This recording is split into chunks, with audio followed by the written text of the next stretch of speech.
What should we read today?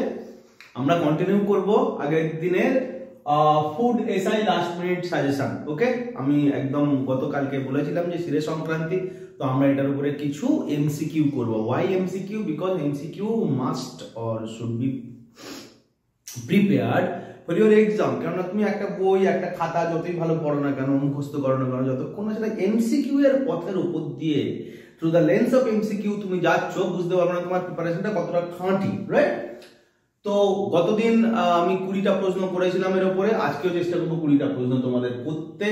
এবং একটা important কথা আমি তোমাদেরকে সাথে বলে দিই, not only food SI question গুলো আমি কেবলমাত্র ফুড এসআই এর জন্য ওরকম ভাবে যদিও কোনো পরীক্ষাই হয় না, ফুড এসআই না, আমার পারপাস যে তার সাথে মিসলেনিয়াসেরও ক্লাস অ্যাজ ইউজুয়ালি বা সাইমালটেনিয়াসলি তোমাদের প্রিপারেশন হয়ে যায়। ওকে, কেননা সামনেই মিসলেনিয়াস আছে এবং মিসলেনিয়াসের কোশ্চেনও কিন্তু ভয়ঙ্কর রকমের র্যান্ডামাইজড ওয়েতে পরীক্ষায় আসে। তুমি কোনো মতেই কোনো একটা নির্দিষ্ট সার্টেন এরিয়া বা সেগমেন্ট সিলেক্ট করতে পারো না। আশা করি তোমরা ভালো আছো, ভালো করে প্রস্তুতি নিচ্ছ। প্রস্তুতির শেষ কথা কিন্তু পরিশ্রম। প্রস্তুতির শেষ কথা পরিশ্রম।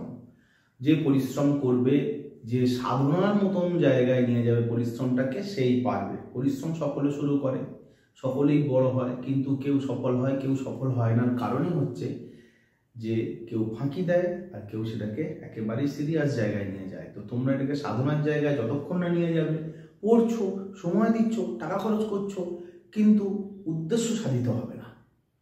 ওকে, so let's start from question number 21 for this class today, food SI last minute suggestion along with a special preparation for WBCS miscellaneous preliminary exam, right? So question 21, what does it say? Which who writes Padmavat? Padmavat বা বাংলা যদি বলি পদ্মাবতী কে লিখেছিলেন?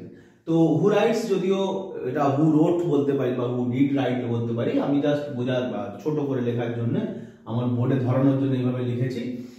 তো চারটে option রয়েছে, 4 options are there like M Jayasi, হ্যাঁ, Malik Mohammad Jayasi, Al Biruni, Faizi and Hasan Nizam. তো চারটের মধ্যে কোনটা উত্তর হবে? অবভিয়াসলি পদ্মাবতী। একটা সিনেমাও হয়েছিল এটার উপরে আমাদের রণবীর দীপিকার। তো এর হিস্ট্রি আমরা পাই যতটুকু মালিক মোহাম্মদ জয়সির লেখা থেকে। ইট ওয়াজ এ ভেরি কি বলা যায় famous novel, right?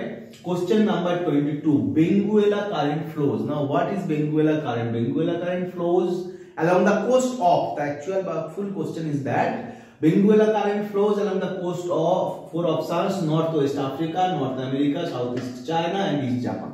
Basically question হচ্ছে Benguela current কার পাড় বরাবর, তীর বা উপকূল বরাবর প্রবাহিত হয়। তো কোশ্চেন একটা, বাট এর মধ্যে বেসিক্যালি 20টা কোশ্চেনের ইঙ্গিত বা আভাস রয়েছে। How? First of all, Benguela current একটা ওশান কারেন্ট, একটা সমুদ্র স্রোত। তো সেই সমুদ্র স্রোতের গতিপথ বা প্রবাহ অভিমুখ জানতে চাওয়া হয়েছে কোশ্চেনে। এখন এর সাথে সাথে কোশ্চেন এরকমও করতে পারতো যে বেঙ্গুয়েলা কারেন্টটা শীতল না উষ্ণ। সমুদ্র স্রোতের চ্যাপ্টার তোমরা পড়বে, সমুদ্র স্রোতে কিন্তু র্যান্ডম প্রশ্ন দিয়ে দেয়।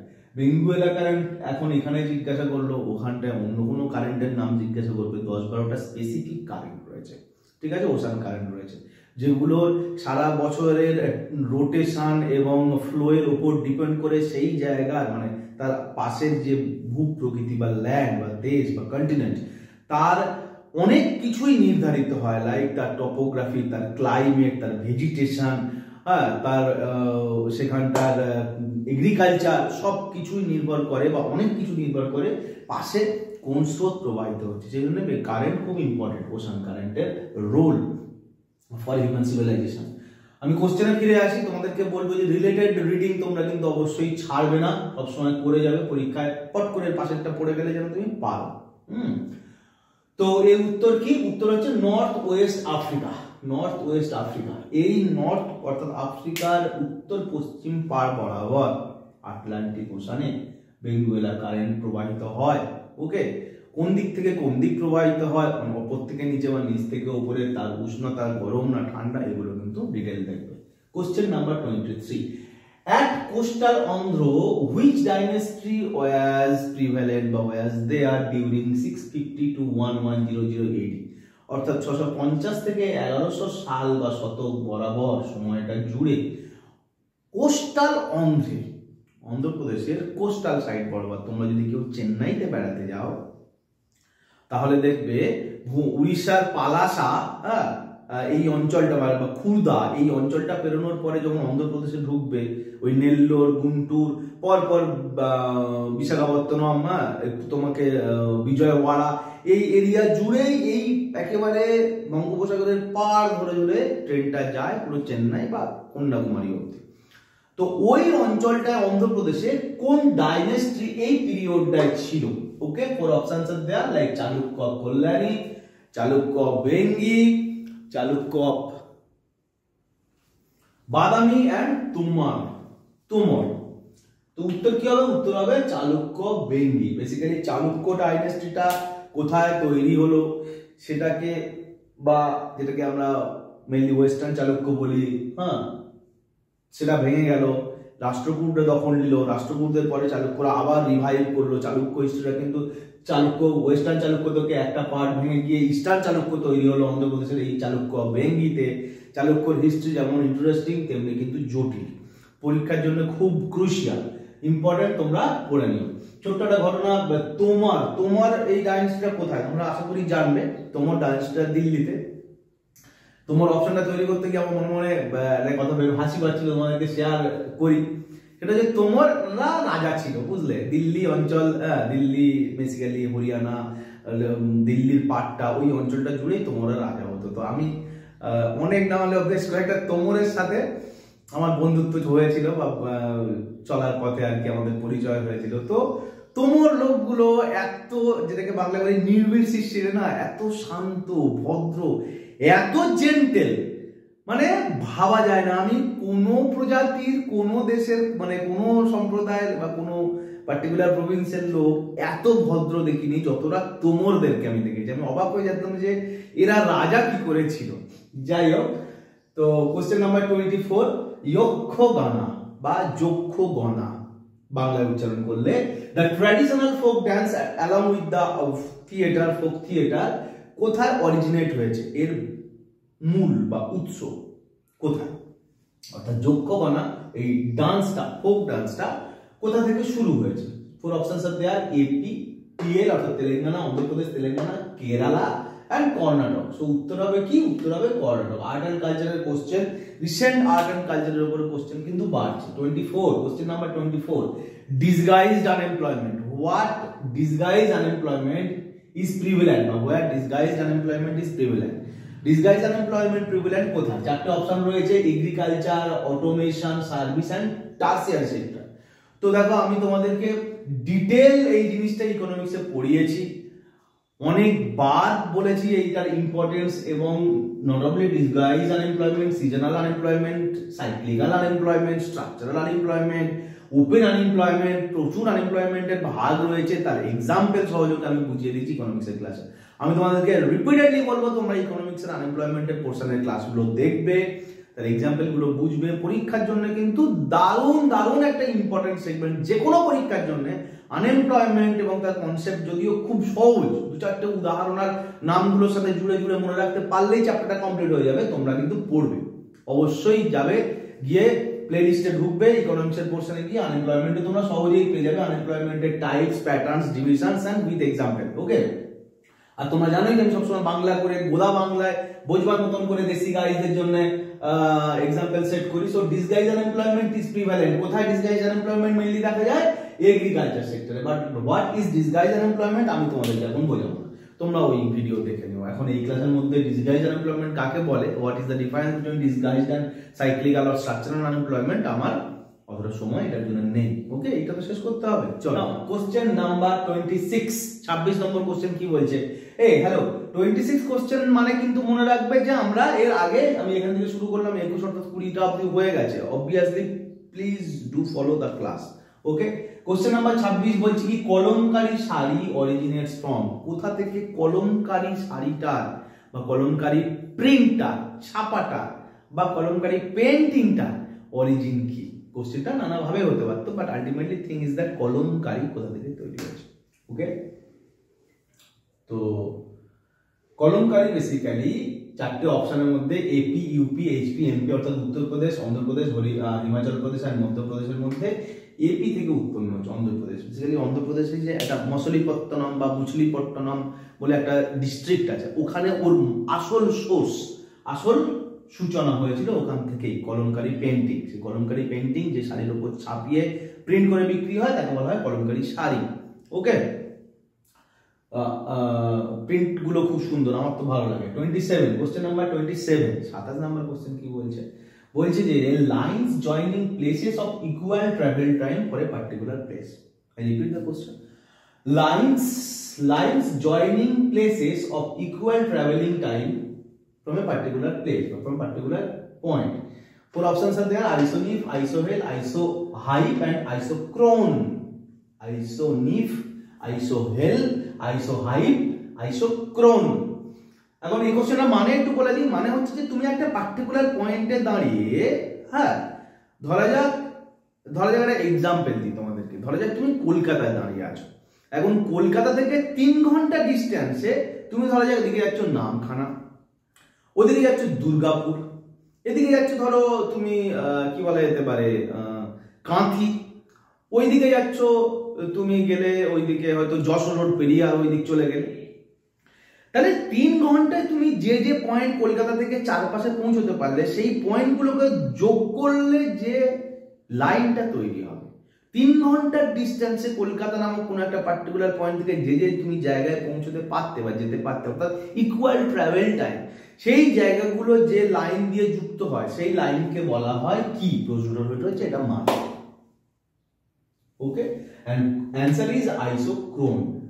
But point is that not only you have to know about isochrone, you must read about isonif, isohel, isohype, and there are also some words started with iso.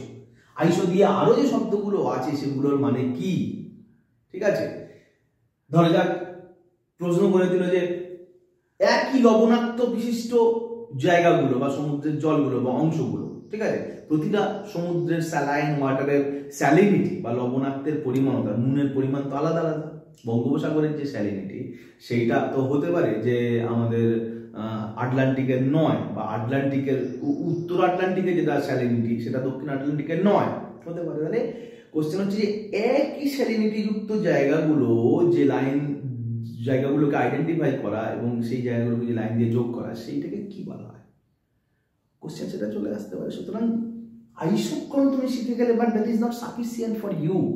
At least তুমি যখন একটা competitive এক্সামে বসছো, ওকে, পড়াশোনার মান তোমাকে অনেক গভীর এবং অনেক কঠিন করে করতে হবে। কম্পিটিশনের লেভেলটা এতটাই বেড়ে গেছে, I hope you know all very much. হালকা হালকা করে পড়লে, ওপর থেকে পড়লে হবে না আমার ভাই বোনেরা, আমি সত্যি বলছি হবে না। পড়াশোনার সাথে খেলছো, সিনেমা দেখছো, মুভি দেখছো, গল্প করছো, আড্ডা মারছো, হবে না। পড়বে তো কেবল পড়বে, জীবনে একটাই জিনিস থাকবে, সেটা হচ্ছে পড়াশোনা। Question number 28, question number 28, what does it say? Parliament has the authority to frame rules, rule হবে না, এটা রুলস, ওভার সিটিজেনশিপ। কোন আর্টিকেল বলছে যে সিটিজেনশিপের উপরে যে এই যে রুল বানানো সেটার ক্ষমতা পার্লামেন্টের আছে? ইয়েস, পার্লামেন্ট এই ব্যাপারে শেষ সিদ্ধান্ত নেবে, না প্রেসিডেন্ট, না সুপ্রিম কোর্ট এটসেট্রা। ওকে, অর্থাৎ সিটিজেনশিপের উপরে এই যে আমরা দেখি না পার্লামেন্ট সিএ নিয়ে রিসেন্ট এত চর্চা চলছে, সিটিজেনশিপ নিয়ে এত রকম সমস্যা হচ্ছে, এত রকম বিতর্ক তৈরি হচ্ছে, বেসিক্যালি এই রুলগুলো বানাচ্ছে পার্লামেন্ট। কোশ্চেন হচ্ছে যে কোন আর্টিকেল পার্লামেন্টকে এই ক্ষমতা দেয়, বা পার্লামেন্ট যে বা সিটিজেনশিপ নামক সিটিজেনশিপ নিয়ে যে রুলগুলো বানায় কোন আর্টিকেলের দ্বারা ক্ষমতাযুক্ত হয়ে। 4 অপশনস আছে, আর্টিকেল 1, আর্টিকেল 11, আর্টিকেল 21, আর্টিকেল 31। উত্তর হবে কি? Article 11। Article 11 constitution, Indian constitution article 11 বলছে যে পার্লামেন্ট এর ব্যাপারে রুল বানাবে। কোশ্চেন নাম্বার 29, স্পিনাচ বা স্পিনাক, যেমন খুশি উচ্চারণ করতে পারো, যে যেমন খুশি উচ্চারণ করে। অ্যান্ড কিউই, কিউই দেখেছো ফলটা 35-30 টাকা করে দাম হয়, একটু হালকা হালকা রোমা রোমা, সবেদার মতন কালার, একটু লম্বাটে টাইপের, ওকে, সবেদার মতন গোল নয়, আর টক কেটে। কোশ্চেন হচ্ছে spinach and kiwi are the main source of which vitamin? কোন ভিটামিনের মেইন সোর্স স্পিনাচ বা পালং শাক এবং kiwi? Or options are there, vitamin D, vitamin P, vitamin বি6, vitamin K, obviously vitamin C. দুটোই যে কোনো সবুজ জিনিস, যে কোনো টক জিনিস, যে কোনো শাক ভিটামিন সি এর সোর্স। Okay, but here vitamin C is not any option. So চারটে অপশন হচ্ছে ডি, পি, বি6, কে। উত্তর হবে কি ভিটামিন কে। এগুলো ভিটামিন কে এর সোর্স, খুব ভালো source. And 30 question, 30 number question কি বলছে, কালাশোক আর Kakavarni was the king of which dynasty. Kalashoka বা কাকবর্ণী কোন ডাইনেস্টির রাজা ছিলেন? উত্তর হবে কি, four options are there, Shishunaga, Shunga, Haryanka and Nanda. উত্তর হবে কি শিশুনাগ। শিশুনাগ বংশের সম্রাট হলেন কালাশোক। চলো নেক্সট পড়ি। Kali Devi temple is situated at. Kali Devi মন্দির কোথায় অবস্থিত? অপশন থাকলেই আমরা প্রথমে পশ্চিমবঙ্গ দিয়ে দেবো, বিকজ এখানে সত্যি কালী দেবী টেম্পল রয়েছে, আমাদের দক্ষিণেশ্বরে রয়েছে। ওকে, এই কালীঘাটে রয়েছে। But options are four there, West Bengal, Punjab, Jharkhand and MP, Madhya Pradesh. চার জায়গাতেই ভালো কালী পুজো হয়, do you no?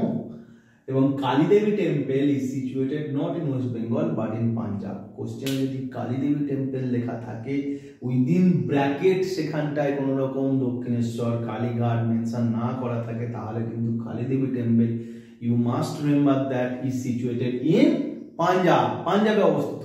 Okay, question number 32, equator. Equator does not pass through. চারটে দেশের নাম দেওয়া আছে, like Brazil, Argentina, Ecuador and Colombia. Question হচ্ছে যে কার মধ্যে দিয়ে নিরক্ষরেখা বা ইকুয়েটর প্রবেশ করেনি বা স্পর্শ করেনি? চারটে দেশই কোথাকার দেশ? দক্ষিণ আমেরিকার দেশ। এখন দক্ষিণ আমেরিকার চারটে দেশের অপশনের মধ্যে ইকুয়েটর কার মধ্যে দিয়ে পাস করেনি? তার মানে তোমাকে পড়তে হবে ইকুয়েটর কার মধ্যে দিয়ে পাস করেছে। সেটা শুধু কোনো একটা কন্টিনেন্ট না, কন্টিনেন্ট, ওশান বা এশিয়া, আফ্রিকা, কোন কোন কন্টিনেন্টের কোন কোন কান্ট্রিগুলোকে ইকুয়েটর টাচ করেছে, ট্রপিক অফ ক্যান্সার টাচ করেছে, ট্রপিক অফ ক্যাপ্রিকর্ন মানে নিরক্ষরেখা টাচ করেছে। ঠিক আছে, এগুলো কিন্তু তোমাদেরকে মুখস্থ করতে হবে, মনে রাখতে হবে, এবং এগুলোর উপর আমি সেপারেট ক্লাস করে রেখেছি। তোমরা যাবে ভূগোল সেকশনে, যে মনে রাখার জন্য সহজ উপায় কি কি সূত্র পড়লে দেশগুলোর নাম সহজে মনে থাকবে, সেগুলোও কিন্তু ছোট ছোট আইডিয়া বা টেকনিক শেখানো আমি সেখানটা শিখিয়ে দিয়েছি। ঠিক আছে, যাতে সহজে মনে থাকে। অবভিয়াসলি তুমি তোমার মতন করে কোনো নিজস্ব টেকনিক বানাতে পারো, কিন্তু এই কোশ্চেনগুলো চিরন্তন কোশ্চেন, পট করে চলে আসবে। ঠিক আছে, আগেও এসছে, পরেও আসবে, এই কোশ্চেনগুলো কোনো মার নেই। তো ইকুয়েটর কাকে পাস করেনি? উত্তর হচ্ছে আর্জেন্টিনা। আর্জেন্টিনা অনেকটা নিচু, সাধারণত দক্ষিণ আমেরিকার উত্তর অংশ দিয়ে ইকুয়েটর পাস করেছে। ইকুয়েটর অবভিয়াসলি ইকুয়েটর শব্দটার মধ্যে দিয়েই শব্দটার নামের জন্যই কান্ট্রিটার নাম হয়ে গেছে ইকুয়েটর।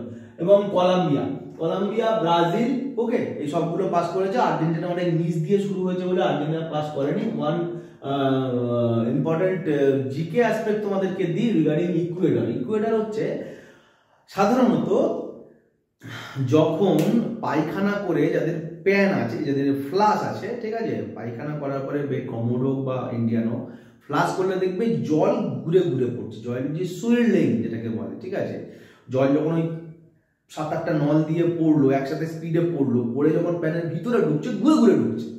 এই ঘোড়াটা উত্তর গোলার্ধে ক্লকওয়াইজ, দক্ষিণ গোলার্ধে অ্যান্টি ক্লকওয়াইজ হয়ে থাকে। ওকে, কিসের জন্য? করিওলিস ফোর্সের জন্য, পৃথিবীর যে ঘূর্ণন তার জন্য। বাট ইকুয়েটর ওপরের কান্ট্রিগুলোতে ওটা কিন্তু ঘোরে না, ওটা সোজা পড়ে, জল না ঘুরে ঘুরে পড়ে, সোজা পড়ে। ইকুয়েটরের ক্ষেত্রে the best example is that, ইকুয়েটরে তুমি যদি কখনো কোনোদিন যাও, পায়খানা করো, বসো, ফ্লাশটা টিপে দেখবে জল সেখানটায় সোজা নিচে পড়ে, আমাদের মতন ঘুরে পড়ে না। তোমাকে তো এভাবেই শিখতে হবে জিনিসগুলো, এভাবেই বুঝতে হবে, কানেক্ট করতে হবে, মুখস্থ করতে হবে, লাইফের সাথে সবগুলোকে কানেক্ট করে। Okay, question number 33, Paithkar painting is originated from. Paithkar painting কোথা থেকে তৈরি হয়েছে? এর আগে একটা আমরা পেন্টিং নিয়ে ডিসকাস করেছি, that was Kalamkari sari, also related, that was related with the painting. Next question here is that Paithkar painting কোথা থেকে তৈরি হয়েছে? তো আমি তোমাদেরকে পুরো পেন্টিং সম্বন্ধে হালকা পাতলা দেখে নিতে, কোথাকার পেন্টিং কোথায় তৈরি হয়েছে এবং পেন্টিং গুলো দেখতে কেমন। তুমি কি জানো দেয়ালে যত ছবি আঁকা হয়, আমরা তো অবশ্য আমরা দুর্ভাগা যে আমরা এমন রাজ্যে থাকি সেখানকার দেয়ালগুলোতে শুধু নাম লেখা হয় ভোটের প্রচারের জন্য, কিন্তু কোনো ভালো শহরে যাবে সেখানে দেখবে দেয়ালে প্রচুর ছবি আছে, শাড়িতে দেখবে অনেক রকম ছবি পাওয়া যায়, প্রত্যেকটা কিন্তু কোনো একটা পেন্টিং ফলো করে তৈরি হয়। তো জানো যে ওই পেন্টিংটা কি। ইউপিএসসি যারা পরীক্ষা দিচ্ছে তাদেরকে তো একদম গভীরভাবে জানতে হবে, চারপাশে একেবারে চোখ খুলে দেখতে হবে যে কোন জিনিসটার ছবিটা বেসিক্যালি কোন পেন্টিং থেকে নেওয়া হয়েছে, সে দেয়ালে থাকুক, শাড়িতে থাকুক, বা কি বলা যায় গহনায় থাকুক, বা মেহেন্দিতে থাকুক, ঠিক আছে, সবই কিন্তু কোথাও না কোথাও পেন্টিং এর কপি করা। পাইকতার পেন্টিং কোথা থেকে নেওয়া হয়েছে? পাইকতার পেন্টিং বেসিক্যালি ঝাড়খণ্ডের পেন্টিং। পশ্চিমবঙ্গটা পেরোলেই ঝাড়খণ্ডে যখন ঢুকবে তখন দেয়ালগুলোর মধ্যে দিয়ে দেখবে বাড়ির দেয়ালগুলোতে রং করা, বাড়ির দেয়ালগুলোতে ছবি আঁকা, ডিজাইন করে, এবং ছবিগুলো আমরা ছোটবেলা থেকে খুব কমনলি দেখি, যেহেতু পশ্চিমবঙ্গ আর ঝাড়খণ্ড বিহার পাশাপাশি কাছাকাছি, কালচারগুলো ম্যাচ করে, ওদের ছবিগুলো আমরাও আমাদের নানা জায়গায় ব্যবহার করি। But you should detect and you should recognise the pictures and the paintings of Paikkar. Okay, question number 34 কি বলছে? 34 question, people voluntarily takes foreign citizenship will automatically lose Indian citizenship। কোন আর্টিকেলের আন্ডারে বলছে যে কোনো ভারতীয় যদি ইচ্ছাকৃতভাবে বা নিজে থেকে অন্য কোনো দেশের সিটিজেনশিপ নেয় তো অটোমেটিক্যালি ভারতের সিটিজেনশিপটা চলে যাবে, ভারতের সিটিজেনশিপ আর থাকতে পারবে না। আর্টিকেল কোন আর্টিকেল বলছে? আর্টিকেল 5, 7, 9, 2 চারটে অপশন আছে। কোশ্চেন হচ্ছে, উত্তর হচ্ছে আর্টিকেল 9। এই আর্টিকেল সিটিজেনশিপটা উপরে আর্টিকেলও আমি ভালো করে পড়িয়েছি। আমি তো ইকোনমিক্স বা ধরো পলিটি লক্ষ্মীকান্ত থেকে লাইন বাই লাইন পড়িয়েছি। আমি সবসময় বলবো যে লাইন বাই লাইন পড়ো লক্ষ্মীকান্ত, লাইন বাই লাইন মুখস্থ করো লক্ষ্মীকান্ত। ওকে, অসুবিধা হলে আমি লাইন বাই লাইন পড়িয়ে রেখেছি বাংলা করে, সেটা তোমরা দেখে নাও। ওকে, চলো কোশ্চেন 35 ডাউন। 35 কোশ্চেন কি বলছে? Lepakshi temple is situated at. Lepakshi temple কোথায়? খুব কমন কোশ্চেন। লেপাক্ষী টেম্পল প্রশ্নের জন্য ফেমাস। ওকে, যেমন শেষাচলম প্রশ্নের জন্য ফেমাস, মীনাক্ষী টেম্পল প্রশ্নের জন্য ফেমাস, তেমনি লেপাক্ষী টেম্পলও প্রশ্নের জন্য ফেমাস। কোথায় অবস্থিত? তামিলনাড়ু, মধ্যপ্রদেশ, মহারাষ্ট্র আর অন্ধ্রপ্রদেশ। তো উত্তর কি হবে? উত্তর হবে অন্ধ্রপ্রদেশ। অন্ধ্রপ্রদেশেই আছে লেপাক্ষী টেম্পল। বিজয়নগরের যে সম্রাটরা ছিলেন যে সময়, সেই সময় লেপাক্ষী টেম্পল এস্টাবলিশ করা হয় অন্ধ্রতে। ওকে, আর অন্ধ্র মানে তুমি কিন্তু এখন যে অন্ধ্রটা আমরা দেখছি শুধু সেই অন্ধ্রটা ভেবো না। প্রথমত গ্রেটার অন্ধ্র অনেক বড় ছিল, আর এখন যেটা তেলেঙ্গানা সেটাও কিন্তু কয়েকদিন আগে অব্দি অন্ধ্রপ্রদেশের মধ্যে ছিল। আর বিজয়নগরদের একটা বড় কিংডম, তো অনেকগুলো বলা যায় স্টেটকে কভার করে হতো। ওকে, তো that is this. Question number 36, Sami tribes are found in. Sami এই ট্রাইবটা কোথায় পাওয়া যায়? এই বিষয়ে কোশ্চেনের ভেতরে ঢোকার আগেই আমি বলি যে ন্যাশনাল অ্যান্ড ইন্টারন্যাশনাল পার্সপেক্টিভে, অর্থাৎ ভারতের কোথায় কোথায়, যেমন গোন্দ কোথায় পাওয়া যায়, খন্দ কোথায় পাওয়া যায়, ঠিক আছে, আমাদের যে কি বলা যায় আন্দামান নিকোবর দ্বীপপুঞ্জে যেগুলো রয়েছে, অঙ্গল রয়েছে, সোমপেন রয়েছে, সেখানে এই যে ট্রাইবগুলো পাওয়া যায়। তোমাদের কিন্তু ধরা যাক ভিল কোথায় পাওয়া যায়, মুন্ডা কোথায় পাওয়া যায়, কোন ট্রাইব সবচেয়ে বেশি পাওয়া যায়, কোন ট্রাইব সবচেয়ে বেশি শিক্ষিত, রাজস্থানে কোন ট্রাইব পাওয়া যায়, সাহারিয়া, গুজরাটে কোন ট্রাইব পাওয়া যায়, এগুলো কিন্তু তোমাদেরকে জানতে হবে। ট্রাইব একটা বড় পার্ট। ওকে, তো আমি কি বললাম? শুধু দেশের কথা। আমি এবার বলতে যাচ্ছি যে ইন্টারন্যাশনালি কোথায় কোন ট্রাইব খুব প্রমিনেন্ট, কোথায় কোন ট্রাইবের খুব বেশি দেখা যায় প্রভাব। ওকে, তোমাকে পড়ে রাখতে হবে। গোটা 20, 30, 50 ম্যাক্সিমাম, হচ্ছে বেশি না, but you have to read, you have to deeply read. Sami tribe কোথায় দেখতে পাওয়া যায়? 4 options are there, Norway, Romania, Kenya, Papua New Guinea. Okay, তো উত্তর কি হবে? বেসিক্যালি উত্তর হবে নরওয়ে। নরওয়ে বেসিক্যালি না, নরওয়ে নর্ডিক কান্ট্রি আমরা যেটাকে বলি, নরওয়ে, সুইডেন, ফিনল্যান্ড, ডেনমার্ক, এই নর্ডিক অঞ্চলে সামি ট্রাইবটা দেখা যায়। And there are you know also, or you should know also, there are other names for Sami. অর্থাৎ সামি ছাড়াও সামি এই উপজাতিটাকে অন্যান্য অনেকগুলো নামেও ওখানটায় চেনা হয়, যদিও আসলে তারা সামি ট্রাইব, সেটাও কিন্তু তোমরা গুগল করে দেখবে। এন্ড অবভিয়াসলি কমেন্ট সেকশনে জানাবি যে সামি ট্রাইবের অন্য কি নাম আছে, অন্য কি নামে পরিচিত। ক্লিয়ার? না, কোশ্চেন নাম্বার 37।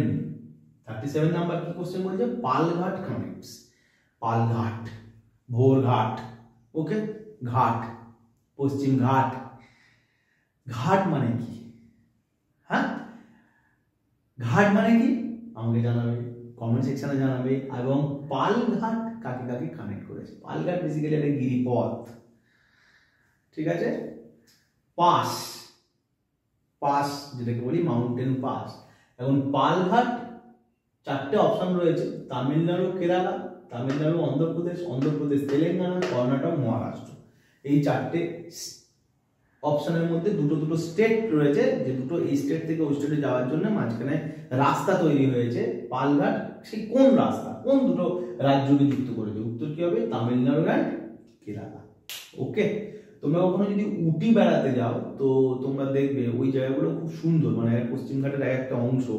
হ্যাঁ, এইদিকে কেরালা, এইদিকে তামিলনাড়ু, এদিকে কর্ণাটক। হ্যাঁ, দারুণ লাগবে। চলো 38, question number 38, Pulakeshin was the king of. সহজ কোশ্চেন, এটা একেবারে সহজ কোশ্চেন, নো ডাউট, আনডাউটেডলি। তো তোমরা মুখস্থ করবে, মুখস্থ করার জন্য তোমরা আশা করি জানো পুলকেশী কোথায় রাজা ছিলেন? গঙ্গা, চালুক্য, কদম্ব এন্ড রাষ্ট্রকূট। রাষ্ট্রকূটের কারা রাজা ছিল নামটা বলতে পারবে? এবং প্রথমে এমন ভাবে পড়বে না সাথে সাথে মনে পড়ে যায়। এই গঙ্গার রাজা কি ছিল? গঙ্গা পড়তে গেলে তোমার যেটা মনে হবে যে গঙ্গা রাজারা আমাদের উড়িষ্যাতে প্রিডমিনেন্টলি ছিল। গঙ্গা রাজাদের তৈরি হচ্ছে আমাদের যেখানটায় যে উড়িষ্যার যে মন্দিরগুলো, বড় বড় মন্দিরগুলো, জগন্নাথের কি, কোণারকের, হ্যাঁ, কিছু একটা পড়ার সাথে সাথে যেন তোমার ইমেজ তৈরি হয়ে যায় ওর সম্বন্ধে প্রমিনেন্ট কি জিনিসগুলো রয়েছে। এই কদম্ব, কদম্ব পড়লে যেন মনে হবে যেটা কর্ণাটকের একটা ডাইনেস্টি ছিল। বেসিক ইনফরমেশন তোমার পড়াটা এমন ডিপ রুটেড হবে যে সাথে সাথে তোমার ইমেজ তৈরি হয়ে যাবে। রাষ্ট্রকূট ধ্রুব, রাষ্ট্রকূটের মেজর রাজা ছিল গোবিন্দ। এই রাজাগুলো রাষ্ট্রকূটদের রাজা ছিল। এন্ড কোশ্চেনের অ্যান্সার পুলকেশিন কোথাকার রাজা? চালুক্য। এবং চালুক্য সম্বন্ধে আমি তোমাদেরকে আগে এটাই বললাম যে চালুক্য সম্বন্ধে ডিটেল পড়বে, চালুক্য অনেকগুলো ভাগ রয়েছে। ওকে, চলো next question number 39, Bihu is the traditional dance of. Bihu কোথাকার নাচ? আমাদের প্রতিবেশী একটা রাজ্যের নাচ। অসাধারণ রোমান্টিক, সুন্দর, লালিত্যময় নাচ। আমি যদিও যে তোমরা ইউপিএসসি প্রিপারেশন বা সিভিল সার্ভিস প্রিপারেশন নেবে জানবে না বলে এরকম কোনো জিনিস নেই। তো সেই রকম ভাবেই আমি একটু একটু সব নাচই দেখেছি। আমার বিহু নাচ খুব ভালো লাগে। আমি জানি না কেন আমার বিহু নাচ এত ভালো লাগে। আমি অনেক ক্লাসিক্যাল বা অন্যান্য যে ফোক ডান্সগুলো দেখি, সেগুলো আমি কাউকে করছি না, প্রত্যেকটাই নিজের নিজের জায়গায় সেরা বা সুন্দর। বাট বিহু ডান্সের আমি জানি না কেন মায়া এত, হয়তো বাংলার টান, বাংলার রস সেখানে পাওয়া যায়। বিহু ডান্সটা কোথায় পাওয়া যায়? কোশ্চেনের পি চারটে অপশন রয়েছে, বিহার, গুজরাট, কেরালা, আসাম। সো উত্তর হচ্ছে আসাম। বিহু নট অনলি বিহু, বিহুর দু তিনটে ভাগ আছে, লাইক ভোগালী বিহু। ওকে, মানে বছরে 3 বার বিহু হয়, তো 3 বার বিহু 3টে আলাদা আলাদা নাম, সেই নামগুলো তোমরা জানবে, বিহু সম্বন্ধে ডিটেল পড়বে। আসামে কিন্তু বিহুটা খুব রেসপেক্টফুলি সেলিব্রেট করা হয়। ওকে, কোশ্চেন 40, বড় লাচ্চা পাস বা বড়া লাচ্চা বা বড়া লাচ্চা পাস, যেভাবে খুশি উচ্চারণ করো। আমরা বাঙালি গোদা বাংলায় বড় লাচ্চা পাস বলে উচ্চারণ করব। কাকে কাকে কানেক্ট করে? Again a question on mountain pass. 4 options are there, Himachal Pradesh, Leh and Ladakh. Ladakh থেকে তিব্বত যায়, এই পাশের মধ্যে দিয়ে সিকিম থেকে হিমাচলে যায়, এই পাশের মধ্যে দিয়ে, বা অরুণাচল প্রদেশ থেকে সিকিম কানেক্ট হয়। ওকে, so answer is Himachal Pradesh থেকে লাদাখ। লেহ লাদাখ যাওয়ার জন্য এই বড় লাচ্চা পাসটা খুব ইম্পর্টেন্ট, পথটা খুব ইম্পর্টেন্ট একটা রোল পালন করে।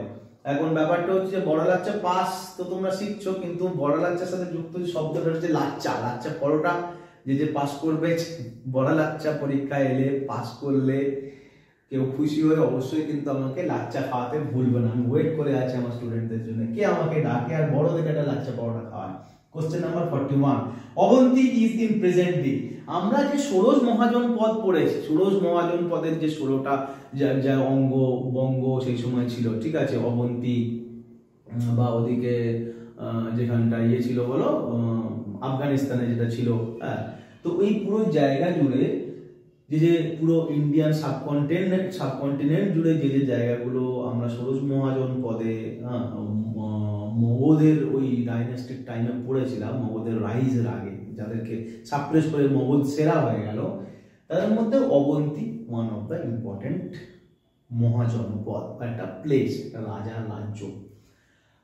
কোশ্চেন হচ্ছে যে অবন্তী আজকের দিনে কোন জায়গায় অবস্থিত, বা কোন জায়গাটাকে আমরা প্রাচীন দিনের হিসেবে অবন্তী বলতাম। যেমন কয়েকদিন আগে যেমন ধরো ইলাহাবাদকে প্রয়াগরাজ নাম করা হলো, প্রয়াগ পুরনো নাম, তেমনি অবন্তী পুরনো নাম, সেটা নতুন নাম কি? চারটে অপশন রয়েছে, MP, Bihar, AP, Bengal. So উত্তর হচ্ছে কি অবন্তী কোথাকার? মধ্যপ্রদেশে। বেসিক্যালি মধ্যপ্রদেশের যে আমরা সেন্ট্রাল হাইল্যান্ড করি মাললো প্ল্যাট বা মালওয়া প্ল্যাট, মালওয়া প্ল্যাটেই অবন্তী ডাইনেস্টিটা সেই সময় চলতো বা শাসিত হতো। অবন্তীর কি বলো দুটো রাজধানী ছিল, কি কি ছিল? একটা উজ্জয়িনী আর একটা মাহিষ্মতি। মাহিষ্মতি আর উজ্জয়িনী। উজ্জয়িনী কোন নদীর তীরে? শিপ্রা নদীর তীরে। মাহিষ্মতি কোথায় আমরা পেয়েছি? কোন গল্পে, কোন সিনেমায়? বাহুবলী সিনেমায় মাহিষ্মতি পেয়েছি। ঠিক আছে, এই সবগুলো তো তবে জুড়বে না। মাহিষ্মতি বলছে, যখনই কোনো সিনেমার সাথে ইতিহাস রয়েছে তো খোঁজ করবে ইতিহাসে তুমি কোন পার্টটা জানো, কোন পার্টটা অ্যাকচুয়াল ইতিহাস, কোন পার্টটা তৈরি করা হয়েছে। কোশ্চেন নাম্বার 42, মুর ট্রাইব। মুর ট্রাইব ফাউন্ডিং। মুর ট্রাইব কোথায় পাওয়া যায়? মরক্কোতে, গ্রিনল্যান্ডে, থাইল্যান্ডে, ফিনল্যান্ডে। তো মুর ট্রাইব সম্বন্ধে ইতিহাসের বইতে আমরা যখন স্পেকট্রাম পড়তাম লাইন বাই লাইন, তখন মুরের হিস্ট্রি সম্বন্ধে আমি তোমাদেরকে ডিটেল পড়িয়েছি। যদি পারো, সময় থাকে, একবার ওই পার্টটা দেখে নাও। মুর সম্বন্ধে অনেকটা ইনফরমেশন দেয়া। এখন কোশ্চেনের উত্তর কি? মুর কোথায় পাওয়া যায়? মুর পাওয়া যায় আর এই মরক্কোতে, গ্রিনল্যান্ড, থাইল্যান্ড, ফিনল্যান্ডে নয়। So this is the today's class. আমরা চেষ্টা করব যদি এর মধ্যে আরেকটা ক্লাস দেয়া যায়। Hope for the best. তোমাদের জন্য আমার অনেক শুভাকাঙ্ক্ষা এবং শুভেচ্ছা রইল। ভালো করে এক্সাম দাও। সিএসডিজি স্টুডেন্টরা যেন কেউ যে সিএসডিজি ফলো করে অন্য কোথাও পড়ানোর মতন দরকার বা প্রয়োজন বোধ না করে, এবং চাকরি যেন খুব তাড়াতাড়ি পায়। ওকে, গভীরভাবে পড়ো, তোমাকে গভীরভাবে পড়তে হবে এবং খাটতে হবে। There is no royal road to success. অর্থাৎ সাফল্যের কোনো শর্টকাট হয় না। ক্লিয়ার? চলো।